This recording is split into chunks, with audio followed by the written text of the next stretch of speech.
Nothing like downloading a copy of Final Fantasy VII to your PlayStation 3 to just trigger a whole flood of nostalgic memories for what RPGs used to feel like. Hey guys, this is Gotta Love Breath, and just so you know, I had never played Final Fantasy VII before. I had only known about the Final Fantasy characters through such games as Kingdom Hearts and all the spin-offs of Final Fantasy VII that I had randomly ran into over the years. But just now, I have finally sat down and decided to play a game that most people have considered to be, you know, one of the greatest RPGs of all time, if not the greatest RPG of all time. So I sat down, started playing it, and I began to realize that there's a particular feeling from old-fashioned RPGs that you just don't get anymore. It's a vintage sort of old-fashioned feeling. Maybe I'm just getting older. I'm 18. I'm still not old yet. Or I sure hope not. If that's considered old in today's society, then I guess euphemisms happen around. Wait, not euphemisms. Euthanasia. Euphemisms happen all the time. Euthanasia happens around when you're age 30. But I digress. Final Fantasy VII has this incredible feeling. And I don't know how to describe it exactly. I played about the first hour of the game. And there's something else about old PlayStation RPGs and Super Nintendo RPGs. You had to fill in the blanks, the in-betweens, while you were playing the game. The game didn't present you everything visually. They didn't have the technology to do it at that point. In Final Fantasy VII, you're given enough of a visual to basically know what the world looks like and to basically know what the characters look like. But everything else, from the voices to even a lot of the attitudes and the feeling of the world, is left up to you. So you fill in the blanks. You give it the game more personality due to the empty spaces.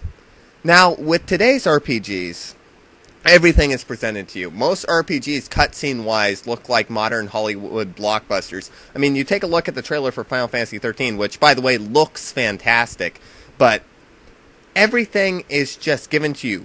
The voices are given to you. The characters speak in a particular way. It just feels like watching a movie. While old-fashioned RPGs feel more like reading an interactive graphic novel.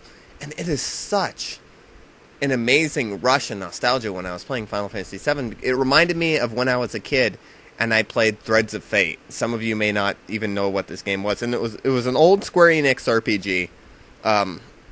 Squaresoft, actually. They were still Squaresoft at that point. It was an action RPG. It was aimed at a younger age set. I would probably say around 10 to 13 or so. It was aimed quite a bit lower than the Final Fantasy games were. It was a very simple game. You were able to play as two different characters. Combat was reminiscent, sort of something like Legend of Zelda or Kingdom Hearts. And very simplistic colors. It was a beautiful looking game at the time it came out, though. And I remember when I was a kid playing that game and thinking, wow, it's so amazing that they can tell a story like this through video games. And the fact that it has that same sort of feeling as reading a book, where you feel as if you're participating in the adventure rather than just being an observer. It's a characteristic. It's so interesting how you can get such a great feel from something when it's considerably lower tech than what we're used to. It almost makes me wish as though if only Square Enix could make another game like that for modern systems that can imply that sort of imagination, that allows you to participate more in the game world, not just as far as making choices are concerned, but as far as just pouring your own personal touch to the game. Maybe I'm not making any sense here, but when I was playing Final Fantasy VII, I was looking at Aerith. And when you look at Aerith, I didn't just see the character that I think everybody else sees. I see my own rendition of Aerith. I mean, she kind of looks like a weird kind of blocky Lego figure when you're playing the game. But since I poured my own thoughts into it, you're able to expand from that.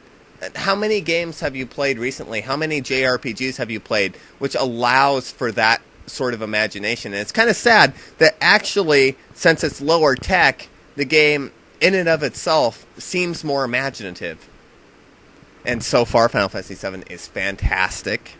For an old PlayStation game, it plays absolutely phenomenally. I was having a hard time getting used to the graphical decline because I was so used to playing modern-day Final Fantasy games. But once I started getting into it, I completely forgot about it and was completely immersed in the game world. So, if you haven't played Final Fantasy VII yet, it's $10 on the PlayStation Network if you have a PS3, so I would definitely recommend a download. This is Gotta Love Breath, and another incoherent, sobby kind of blog from me. Peace, love, and oh my god, Aerith is adorable. I love Aerith.